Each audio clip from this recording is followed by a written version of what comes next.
Governor Ron DeSantis has officially entered the 2024 GOP presidential race. The announcement was, by most measures, a success. It garnered lots of attention. It raised a bunch of money. And even the tech glitches can be spun in a positive way. The announcement broke the internet sort of thing. We'll get to all of that. First, though, I want to get to Trump's response, which was to post a parody video of Ron DeSantis hanging out with George Soros, Klaus Schwab, the FBI, Adolf Hitler, and the devil himself. Hi, everyone. Welcome to our Ron DeSantis Twitter space. Hello? Is my microphone working correctly? George, pretty decent wait while we fake AI voices. Can you hear me? We can all hear you, George. Can you just hold on for a second? Elon, the host. Dick Cheney's there. So how are we going to take out Trump, you guys? Guys from the FBI. This is not a private call. This is a public Twitter space. Everyone can listen in. Damn it.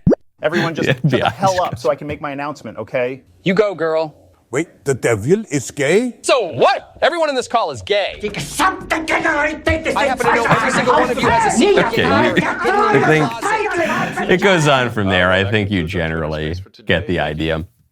I do not know if the 2024 primary is going to be the nastiest in history, as some people have suggested, but I am pleased to report that it is currently on track to be the funniest. I'm Michael Knowles. This is The Michael Knowles Show.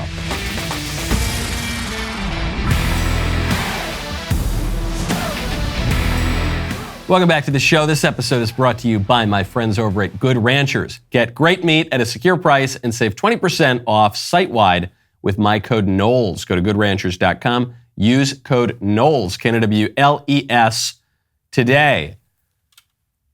Rosie O'Donnell, of all people, speaking of Trump politics, Rosie O'Donnell, of all people, has become a voice of reason on the issue of transgenderism. We'll get to that in a little bit. First, though, want to touch a little bit more on this DeSantis announcement. DeSantis did it in this call, this Twitter Spaces with Elon Musk, and there were some tech glitches, and it was a little bit flat. If I had to be critical of the announcement, I would say there wasn't a ton of energy. It obviously just lacked the enthusiasm that a live event could generate. That said, it's not a total knock on DeSantis. President Trump's announcement for his 2024 campaign also was kind of flat. Tim Scott's recent announcement, the microphone broke. I'm not convinced that presidential campaign announcements really matter at all. Do you remember any of them? I vaguely remember Obama's. Reagan 1980, I kind of remember. At the Statue of Liberty. Nobody really remembers these things. It doesn't really matter. The question is, can they go the distance? There was a deeply, perhaps pregnant, meaningful moment during the Twitter Spaces where, as people poured in and it started to glitch a little bit, the screen said, preparing to launch.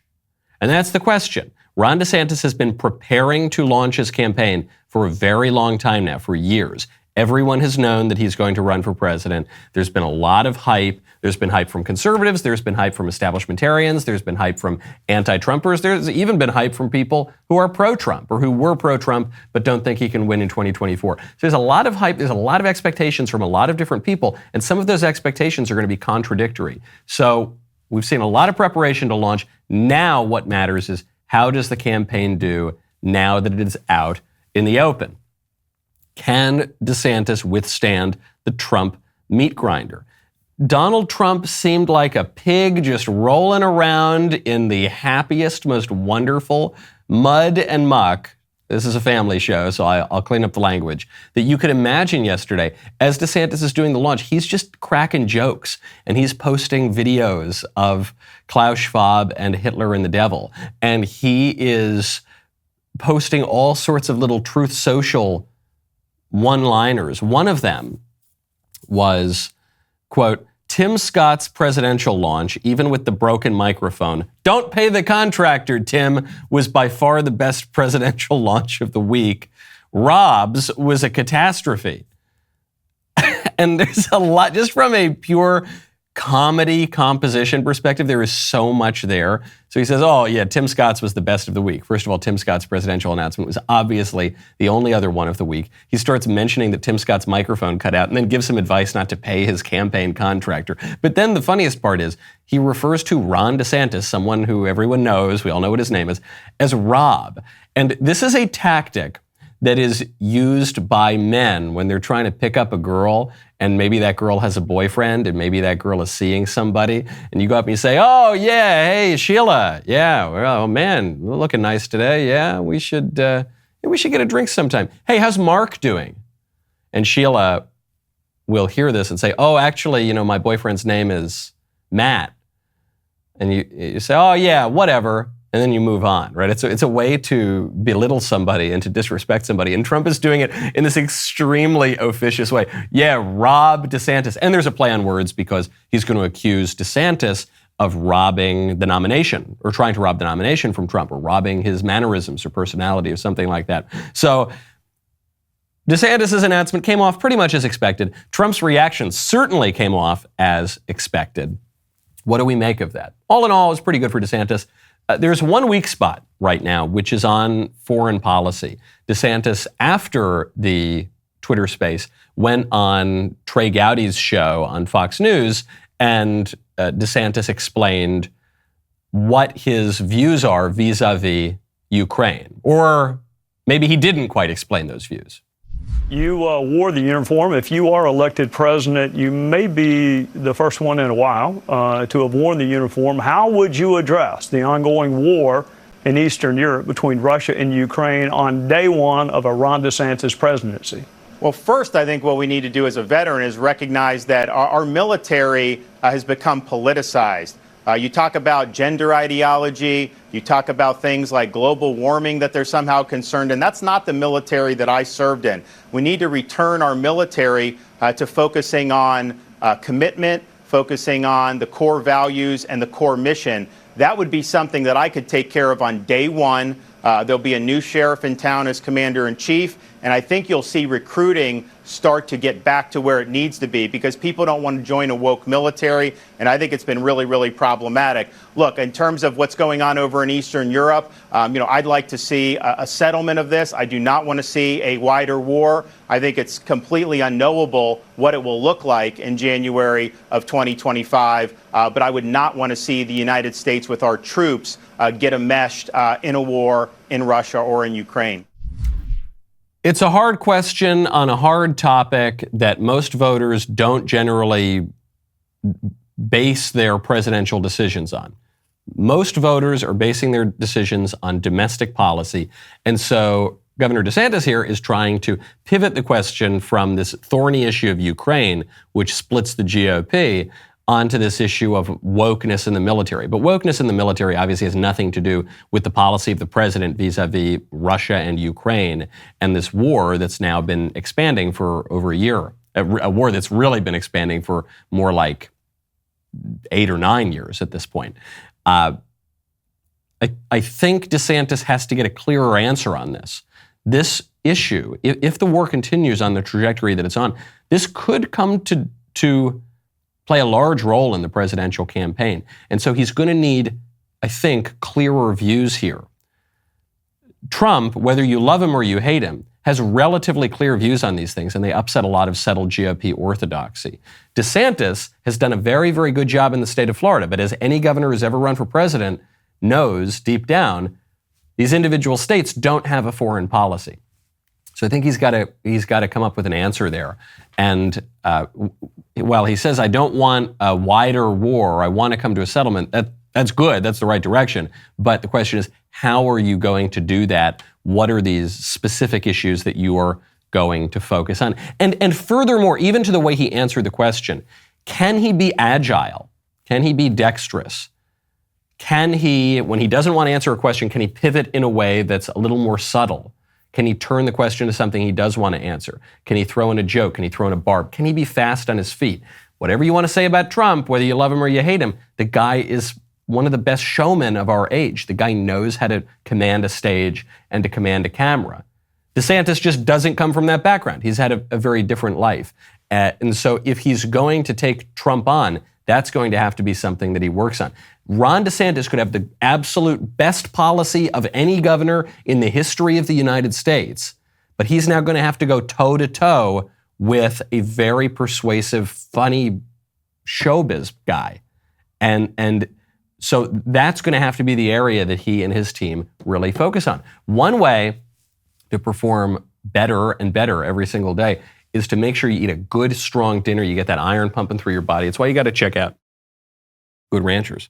Right now, go to goodranchers.com, use promo code Knowles. Memorial Day is a time to honor and remember our brave servicemen and women who made the ultimate sacrifice for our country. It is also a time to come together as a nation, gather with loved ones, and enjoy some mouth-watering meals. What better way to do that than with premium 100% American meat from Good Ranchers? Good Ranchers is not like the other meat delivery companies that import a majority of their products. They are passionate about delivering the finest 100% American meat right to your doorstep. Here's something special. Good Ranchers proudly offers a 10% discount to all past and present service members as a way of saying thank you for their service. But that's not it.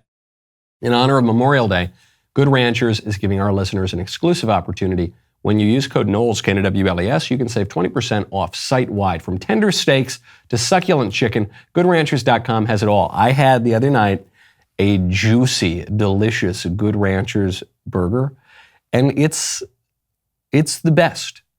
It's the best burger out there. And the steaks are just juicy and delicious, and it's just top shelf meat, okay? Fire up the grill on Memorial Day, and your family and friends will thank you for it. They will know that the meat that everyone is enjoying is not only of the highest quality, but also supports American ranchers. GoodRanchers.com. Head on over, use code Knowles, save 20% site-wide. The more you stock up on, the more you will save during the Memorial Day sale. Promo code Knowles at GoodRanchers.com. Good Ranchers, American meat delivered. Speaking of dodging questions, Karine Jean-Pierre, White House press secretary, was asked a question about the Sisters of Perpetual Indulgence, which is this rabidly anti-Christian, particularly anti-Catholic drag queen troupe that is being honored by the LA Dodgers. More like L-gay Dodgers, if you ask me. Tip your waitress. She was asked this question because the president is at least nominally Catholic. Here's her answer.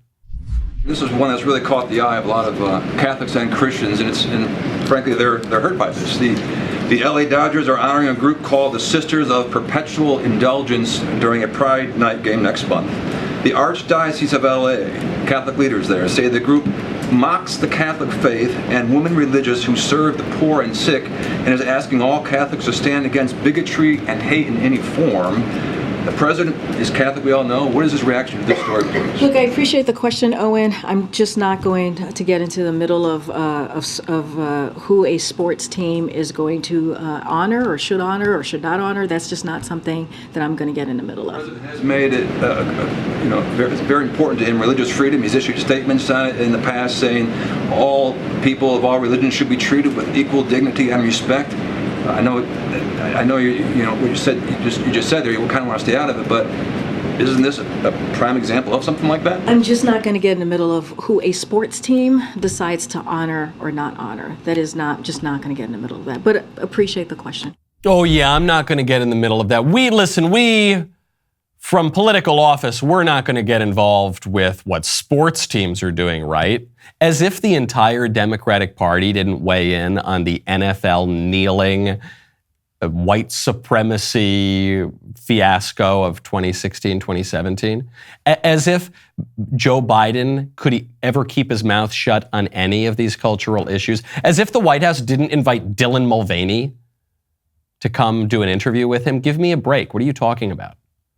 The White House is always involved in these things. He just doesn't want to comment on this because it's indefensible, and yet he knows that his side is on the side of the anti-Christian drag queens. And so he doesn't want to put himself in a bad position where he's going to have to overtly and publicly disavow his faith in order to side with them. But he also doesn't want to defend the faith because he knows where his bread is buttered, at least in this world. It's with the anti-Christians. So they keep their mouths shut. Okay. It is increasingly clear that we are facing an assault on Christianity and on all traditional views of society and morality and religion. Even for people who don't consider themselves Christian, you probably cherish a lot of the fruits of Christian civilization. And now all of that is under assault. So when you ask me, which candidate do I want to back in 2024? Is it Trump? Is it DeSantis? Is it Chris Christie? Don't count Chris Christie out. Is it Vivek Ramaswamy? Is it Nikki? Is it this? Is it... I want to back the candidate that can see the assault on religion that is going on right now, the sacrilege that is going on right now, that will not merely chip away at popular piety, but will fundamentally undermine all of the most important aspects of our society. Because religion is not just some fun little hobby that people have in society, or they don't. Religion is what animates the whole society. And so if you live in a culture that publicly mocks religion, then you're not going to have a very flourishing society. So which candidate am I going to go for? I'd like the candidate who can credibly propose to stop that all-out assault.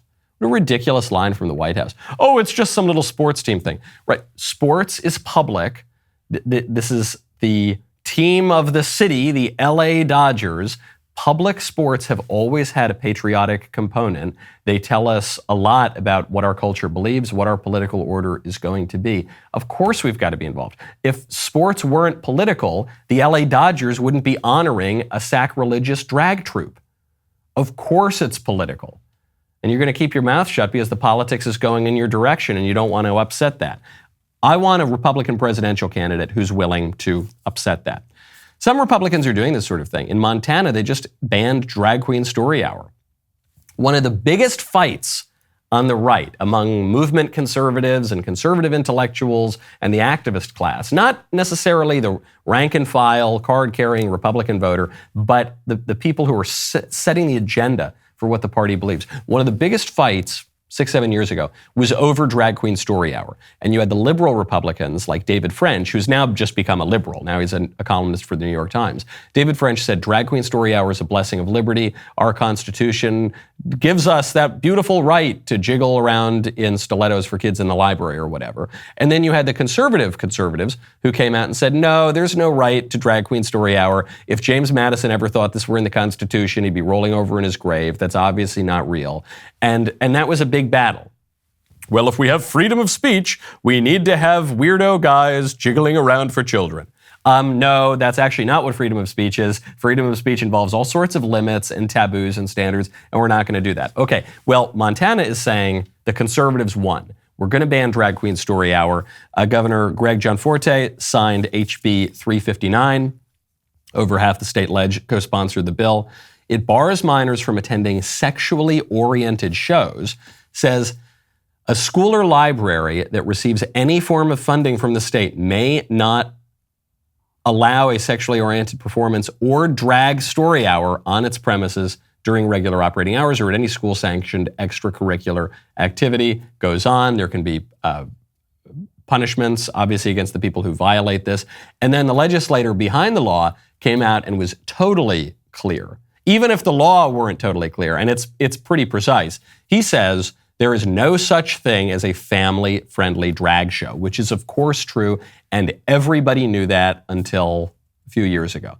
You want to go see a drag show, go into this seedy part of town with the red lights and the dodgy characters, go to Greenwich Village or something if you're in New York, but don't go to Coney Island, you're not going to do that at an elementary school, and you're not going to do that at a library. That's great news. Keep it up, Montana. Some Republicans are squishing on this, though. On even more urgent issues than the drag story hour, Louisiana, the home state of my maternal grandfather. I've got some Louisiana in me. I'm very sad to say that one of my family heritage states just blocked a bill to outlaw transing the kids. And it wasn't a Democrat who blocked the bill. It was a Republican. This Republican state senator, Fred Mills, just joined Democrats in a 5-4 vote, so it's the decisive vote, on the Health and Welfare Committee to block the advancement of a bill that would have banned using cross-sex hormones, puberty blockers, and surgery to alter a minor's appearance in an attempt to validate a minor's perception of his sex if the minor's perception is inconsistent with his sex. With Republicans like Fred Mills, who needs Democrats? I know that Fred Mills' office, his phone number is available online on the Louisiana state government website. I would strongly encourage concerned Louisianans and Senator Mills's constituents to call his office and express your view, in, of course, a polite and just way, that it is unacceptable to defend transing the kids. What kind of a...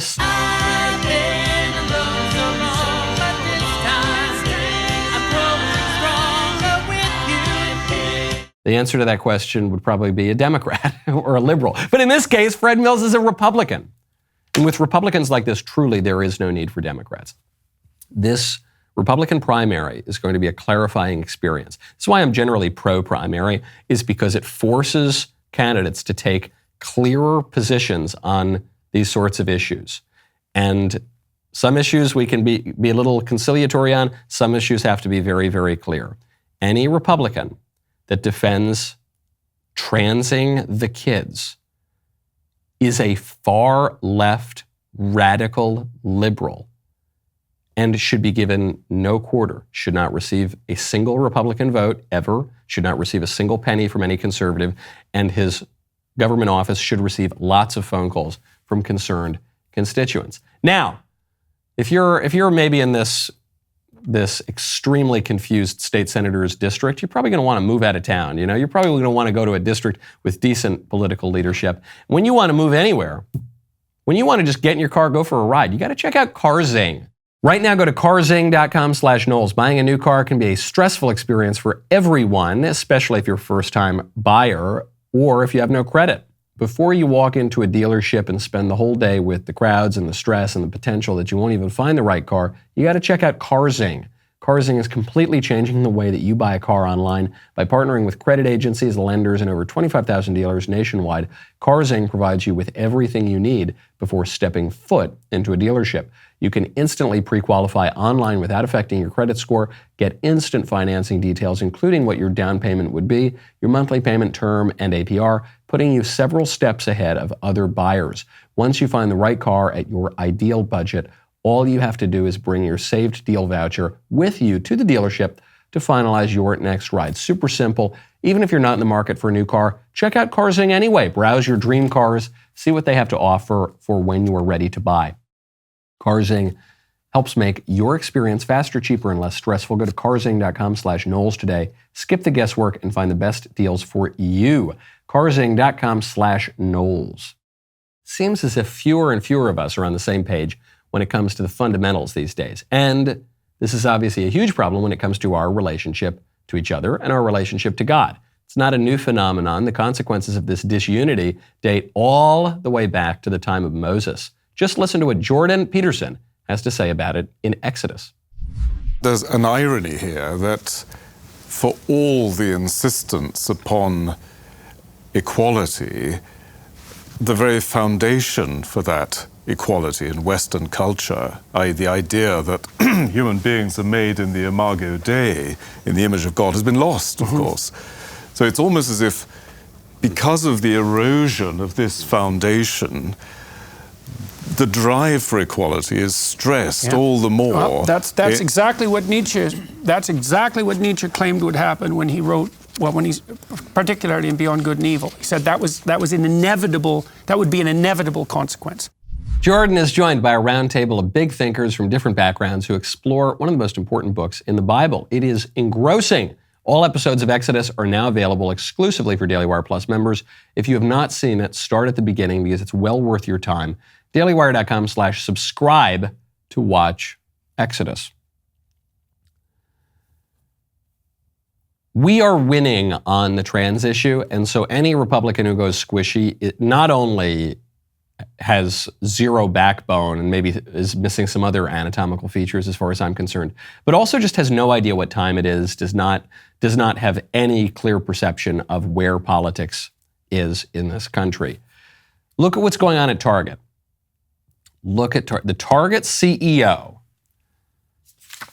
had recently come out to defend the Pride Month displays, which include bathing suits meant for tucking, women's bathing suits meant for men so that they could tuck the features that are male so they could look more like women, even though there are bathing suits already that are fine for men to tuck. They're called men's bathing suits. Target CEO defends the LGBTQ plus friendly displays for little kids even. And he says that these products are not only good for business, they're the right thing for society. The right thing for society. Target CEO Brian Cornell. Okay. Target needs the Bud Light treatment. Nobody expected that this Bud Light boycott would be as successful as it is. Bud Light has lost more than $15 billion in market cap. This has been going on for so much longer than anybody thought it would. No one expected it. Target needs that too. Sometimes it's very difficult to launch a boycott. Certain companies really have dominance and it's hard to do it. But other companies, even when they have the premier product in the category, Bud Light was the most popular beer in America, other companies are susceptible to boycotting. Bud Light obviously was. Target obviously is. There are other options to Target. There's Walmart. There is Costco. I assume Jeremy's going to have his own gigantic superstore pretty soon too. Come visit Jeremy's 20,000-foot retail shop. There are options. It's too bad. I like Target well enough. I don't love it, but they've got a decent selection of Spindrift. I'm a millennial. I like flavored seltzer. Okay, I'm going to have to give that up. That's a sacrifice that I'm going to have to make. In other generations, people have been asked to make sacrifices like get on a ship and go over to Normandy and be strafed on the beach. Okay, we're being asked to make the sacrifice of, hey, maybe drive a little bit further across town. Hey, maybe you're going to have to pick up your cup of coffee before you get into the shop instead of in the shop, like Target has the little coffee shops. Hey, maybe you're going to have to trade out your Target card for a Walmart card. Okay, Target is doubling down on pushing kids into radical sexual ideologies and transing people. Can't let them get away with that. If Target right now is actually following the Bud Light playbook almost to a T, which is they're doubling down on the radical sex ideology. Then they're kind of backing away a little bit, but then they're doubling down again. They need that BL treatment, baby. We got to think bigger. We've got to expand our imagination. One of the Republicans who's doing this right now, Jim Banks. Jim Banks is doing a phenomenal job because Jim Banks wants to enshrine maybe my favorite executive order from President Trump, and that would be the Make Federal Buildings Beautiful Again executive order. There are going to be some people, some utilitarian economists, sophisters, and calculators out there who look at this, they say, with all the problems we have in this country, you're going to focus on making buildings beautiful again? Yes. We got immigration problems, we got abortion, we got transing the kids, we got World War III. You're going to focus on making buildings beautiful? Yes, you have to. Conservatives are pretty good at talking about the difference between true and false.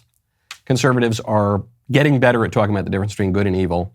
We got to move on to that third transcendental, beauty. We need to be able to identify the difference between beauty and ugliness. A civilization that has beautiful buildings, that is in a beautiful place, is going to have higher spirits. It's going to see the truth more clearly. It's going to behave in a more civilized way. It's going to be a better civilization by almost any measure. A civilization that lives like rats, that's going to be a civilization that's going to behave like rats, okay? Sometimes the ugly buildings are a symptom of a corrupted culture, but also those ugly buildings will further corrupt the culture. You can't neatly separate those things. Sometimes people say politics is downstream of culture. You could also say culture is downstream of politics. You can't neatly separate these things, okay? And this fight, this Beautifying Federal Civic Architecture Act, if signed into law, would mandate that, quote, classical architecture and the historic humanistic architecture, including Gothic, Romanesque, Pueblo Revival, Spanish colonial, and other Mediterranean styles of architecture historically rooted in various regions of America, be preferred for new federal office design. So this is a better law even than the Trump executive order in that it's more specific on which kinds of architectural styles are appropriate for different parts of the country and the different geographies in which they're situated. It's a little more precise. This is great. And the other reason that this is really important is that this kind of a law is going to highlight a major split on the right. And it's not only going to highlight that split on the right because you've got some of the Republicans who are just the business Republicans, just the money Republicans. They're the Republicans who, there are sophisters, economists, and calculators, to quote Edmund Burke. They're the ones who don't really pay attention to the deeper things in life. They just want to make some money. And then you've got the cultural conservatives, the social conservatives, the traditional conservatives, who realize that life is about more than money. But it even gets down to the question of what kind of architecture do we want. This gets to a fundamental split on the right because it's the plot of The Fountainhead by Ayn Rand. The plot of The Fountainhead by Ayn Rand is that the bad guys want there to be classical, beautiful architecture in the city. And the ostensible hero of the story, Howard Rourke, wants ugly modernist architecture. And oddly enough, some conservatives, at least in the 1980s, really liked Ayn Rand. They were very pro-Ayn Rand, even though Ayn Rand is a modernist, materialist, atheist writer. Because she didn't like the communists, the right embraced her to some degree. That's going to be a split. What do we want? There was always schizophrenia.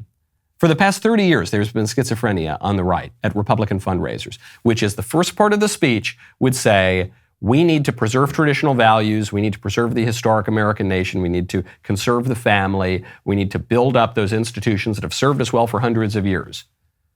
And we need creative destruction. We need to tear everything down. We need to innovate. We need modernity. We need the future. We need to tear up the past. Forget that old stupid past. We're going to build gigantic skyscrapers and rocket ships. Okay. There's a little contradiction there. I'm not saying we need to freeze ourselves in amber. That's not possible. But as we move inevitably into the future, are we going to do so by preserving what is best in our civilization? Are we going to do so with humility? Are we going to do so with caution, slowing it down a little bit, evolution, not revolution? Or are we going to adopt the perspective that is essentially the perspective of the liberals and say, yeah, that old stuff, that's dumb, that's bad, who needs all that? Forget, we're in the new age. Steel, glass, big, giant, flat, modernist buildings, that's what we want. Which is it? There has been a split on the right.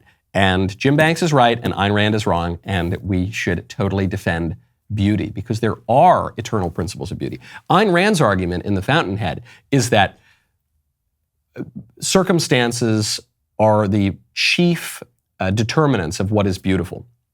So Gothic architecture or classical architecture, that won't look good in the modern age because today we're more adept at working with steel and metal. And because we're in modernity, we've just got to build big, boring, ugly skyscrapers or something like that. And we just have to. It's a very progressive idea of beauty. But the conservative, the traditional idea of beauty is no, some things are just beautiful. Some things are just beautiful and some things aren't. And try as you might, you can try for years and years and years to make mutilation and minimalism and degradation. You can try to make that beautiful, but it never will be beautiful because beauty is not merely in the eye of the beholder, but it's an objective reality that we can perceive and that we can reason about and we can deduce things about and we can know, okay? Very different perspectives. All of that contained in this one little bill about federal buildings from Jim Banks. But he gets it, and the rest of the right should too. There are good signs on this front, okay? Bills like the Make Buildings Beautiful Again Act, these are the subtle aspects of politics. It's not the big headline, shiny lights, immigration bad, cut taxes, win the war. It's not like that. It's a little bit more subtle. But the way that the left has overtaken our culture has been in a subtle way. The way that the serpent in the Garden of Eden fooled Adam and Eve, it was in a subtle way. It was the subtle creature.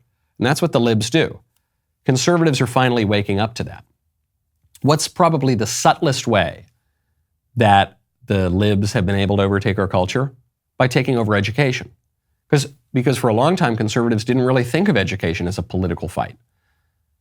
Said, oh, who cares? Those woke snowflakes, wait until they get into the real world. It won't matter what happened in schools. Well, what happened? Those woke snowflakes got into the real world. They changed the real world, of course, because a classroom is like a crystal ball.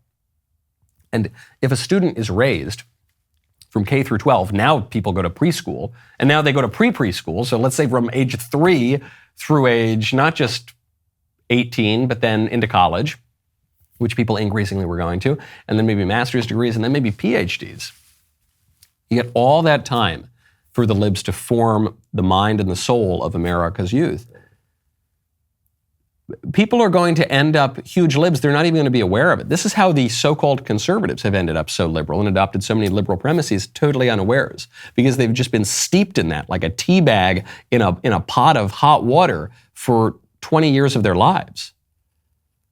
So there's some good news on this front, which is that college enrollment is down. College enrollment is down again, even 3 years after the lockdowns that really gave a sucker punch to college in America. Public four-year institutions saw a 0.8% enrollment decline as of the spring of 2023. 2022, that decline was 1.2%. It was a lot bigger than the decline, 0.3% in 2021, 0.2% in 2020. So for years now, you're seeing a pretty steady decline. Private four-year colleges witnessed a 1.0% decrease in 2023, following 1.2%, following 0.4%, following 0.6%. So colleges slowly but surely decreasing. This is a great thing. Not everybody needs to go to college. Not everybody should go to college. The insistence that everybody has to go to the exact same kind of college and education has led to a dramatic decline in the standards within those colleges, such that even the students who are a little more inclined to go to college can't get the college education that they previously could. So it benefits absolutely nobody. It harms society as a whole.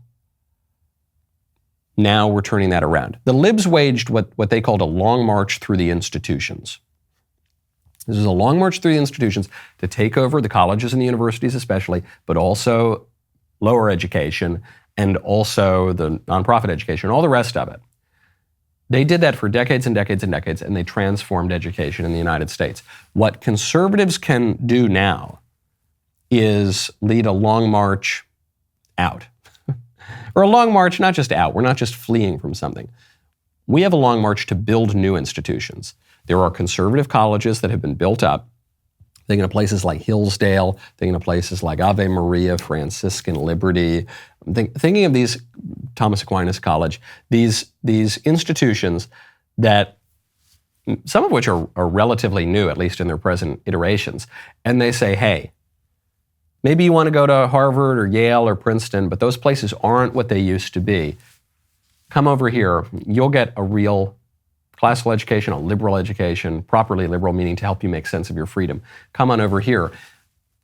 My friend Spencer Klavan has pointed out, he says, he thinks that we will get to a point in society where wise people will recognize a Hillsdale education as being more impressive than a Harvard education. And every year since he made that prediction, it seems to be more and more true. That's what we've got to do. That's what the DailyWire is about. We're building a new institution. We don't need to put up with stupid Hollywood. We don't need to put up with the corporate establishment news media. Even the right-wing establishment news media are left-wing. They embrace radical leftist ideology. They embrace transgenderism, for goodness sakes. We don't need to put up with that.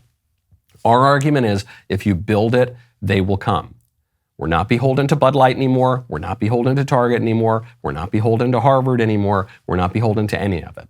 Okay, that's our bet, and so, certain people are putting a lot of money down on that, and it seems like it is paying off. And it seems like people are leaving those old institutions. Where are they going to go? They're going to go somewhere. Why can't they come to the places that we are building? This Monday, we are releasing a new episode of Yes or No.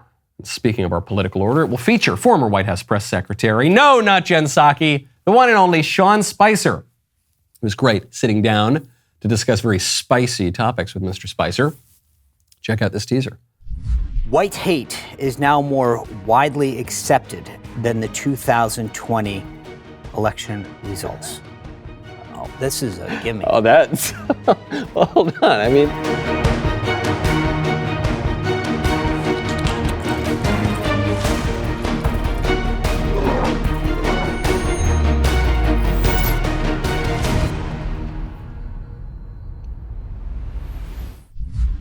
This is an episode you are not going to want to miss. Also, while Yes or No is fun to watch, it's even more fun to play.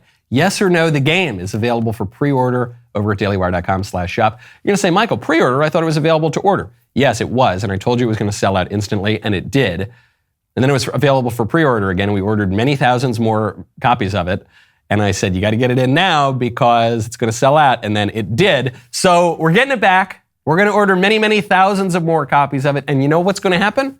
I bet it's going to sell out again. So make sure you get your pre-order in right now. Do not regret missing it again. dailywire.com/shop. Bring the fun home. Host your very own spectacle of titillating topics. Head on over to my YouTube channel on Monday to wind down from your Memorial Day festivities. Go to dailywire.com/shop to secure your game today. My favorite comment yesterday is from Jim Lubke. He says, if God doesn't smite America this Pride Month, he owes Sodom and Gomorrah an apology. And that's a quote apparently from my pal Seamus Coughlin. Yes, that's a fair point. Even in the days of Sodom and Gomorrah, what people are doing to children now, what people are stating about objective reality and human nature, they weren't going that far. Fair point from Mr. Coughlin. Okay, and on that very topic, I didn't think I would see this day. Rosie O'Donnell has become a voice of reason on the gender madness. Told me that her stuffed animals were non-binary. I'm like, here we go. Here we go. And I said, okay, well, what does that mean? She goes, they don't feel like a boy and they don't feel like a girl. I said, well, that's fantastic. Do you know what's funny is that I'm a girl who people used to call a tomboy because I liked all the boy stuff when I was little. And you know what's weird? I still do really like the boy stuff. I like football. I like riding a motorcycle. I like to do a lot of stuff that boys traditionally like to do. But you know what else? Never was confused about thinking if I was a boy or a girl. Always knew I was a girl and loved being a girl. So you can be a girl and feel any way you want, or you can figure out what it is. And I'm like rambling. And she said, are you done? Are you done? This was Rosie O'Donnell's daughter was saying, I don't know if I feel like a girl or a boy. And Rosie making this point saying, you can be a girl and still like the boy stuff. Of course, had Rosie O'Donnell been a child today, depending on her parents and her community, they almost certainly would have tried to trans her. But she says, no, I'm not a boy, I'm a girl. I'm a girl who has a sexual desire for other girls. I'm a girl who likes to ride motorcycles. I'm a girl who likes to watch football. But I'm a girl, because you can't change that. And even the people who think that you can change that if you're a girl but you like football, you're a boy and you need to chop your body up, they know that they're not identical with boys. Even the really pro-trans people, they know that there's a difference. They know that they're, in some ways, at least, they're like the sex that they appear to be and are. So Rosie is just giving a different perspective here. And Rosie is more right than most people on this issue. It's not even quite so simple as Rosie is making it, though. There's some people who are saying being a girl is purely about biology, X chromosomes in a uterus. And then there are other people who are saying being a girl has nothing to do with biology. It has to do with whether you have pretty dresses and Barbie dolls. And there are the first group of people, they'll say, no, actually, it has nothing to do with whether you like Barbie dolls. You can not like Barbie dolls, you can wear blue jeans, you can be a girl. And neither side is totally right. I was at the TPUSA Pastors Conference yesterday. I am not a pastor, but I was speaking to a group of pastors there. And a young woman came up to me. And she said, Michael, what is a woman? We never seem to get an answer to that. It's a great question, and the liberals can't answer it, but we don't really seem to get a precise answer on the right either. Sometimes people will say, oh, it's an adult female. Okay, sure, but what does that mean? And sometimes people will say X chromosomes, but okay, what does that mean? And sometimes people will say the Barbie dolls and the dresses, and so what is it? And one answer that I like to give is that a woman is sugar, spice, and everything nice. I think that's much more precise than any of the other answers that people give. Being a girl is about a lot of different things. And where Rosie goes a little bit wrong, actually, is she says, you can like whatever you want and do whatever you want and still be a girl. Well, yeah, maybe. But actually, if you're a girl, you are called to do certain things. You actually do have a certain kind of purpose. You actually do have certain behaviors that are implied by your biology, by yourself. And I know that's not popular to say these days, but it's true. And if you're a man, you have certain obligations and duties too, and you can act like a man. A woman is not just her body. A woman is at least her body, but she's not just her body. There's more to being a woman than that. So Rosie's on the right track, but there's more to say. Now, speaking as we must and as we will for the next, I was going to say 30 days, it's probably going to be the next 30 years, about transgenderism. Another company has gone super duper gay. Not just Bud Light, not just Ford, not just, what was the earlier company today, Target. Even that very finest, most cherished brand of suburban white girls in the mid-2000s, North Face, has gone trans. Hi, it's me, Patagonia, a real-life homosexual. And today I'm here with the North Face. We are here to invite you to come out in nature with us. Wow, this is nice. We like to call this little tour the Summer of Pride. This tour has everything. Hiking, community, art, lesbians making art. Last year, we gay saw shade across the nation and celebrated Pride across the nation with hundreds of you across the nation. This year, we're back again with 2 new stops. Atlanta, GA. Why? Because you're there. In Salt Lake City, we're coming for you. Patty, can we go? Of course! This year, all these fabulous speakers will be coming from inside this TV to a nature near you. So come outside and celebrate the beautiful LGHGTV community. That's pretty gay. So there's no way this is real, is it? This can't be real. The fact that I don't know, I guess, tells you a lot about where our culture is. This is a very highly produced ad, though. And the guy who's dressed up like a girl, he has a mustache. I love that last line there. It gets to what we were talking about with Jim Banks. He says, we got to celebrate this beautiful community. And this is what animates so much of the LGBT activism, is an inversion of beauty. That it's not really about a man dressing up like a woman. And it's not really like a woman dressing up like a man. It's about people who every person has some beauty to them, because we're made in the image and likeness of God. It's about people taking whatever beauty that they have in them, that they could cultivate, that they could accentuate, that they could simply allow to exist, and trying to suppress that and to distort that and to pervert that. That's what it's about. It's about highlighting the most grotesque images that one possibly can. We've been talking about porn a lot this week because I did that interview with the porn expert. And this is one of the characteristics of pornography, is that it just becomes more and more grotesque to the point that something doesn't even appear like pornography. I was forced by my producers to do a video of ASMR, which involved people like eating foods and making disgusting sounds. And there's a pornographic aspect to all that, even though it's so perverse that it's hard to even see how it in any way could relate to sensuality. But that's what happens. That's what happens with grotesquerie. And we're living in a culture that is highlighting the grotesque, that calls a urinal on a wall or on a floor a work of art, that calls the most intentionally revolting things beautiful, and does so in order to force us to lie and to sever our relationship, to sever the tether that we have to reality and to the truth, to deny that such an objective thing could exist at all. I've never owned a North Face. I didn't have enough money growing up in the suburbs. I was not a white girl. I remain not a white girl.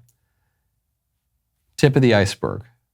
It's going to be so many brands this year. We'll see if any of them hold back now that they recognize that conservatives are actually willing to fight them on it, to stop giving them their money, Pride Month 2023 will be a very important test of our political order, probably more so even than the 2024 presidential primary. Okay, today is Trailer Thursday. Is it? I don't know. We got to come up with some better names.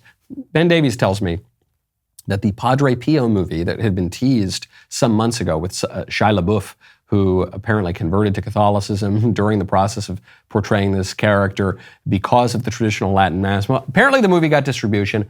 The trailer is out. I have not seen it yet, so we'll take a look at that in the member block. The rest of the show continues now. You do not want to miss it. Become a member. Use code Knowles, KNWLES, at checkout for 2 months free on all annual plans.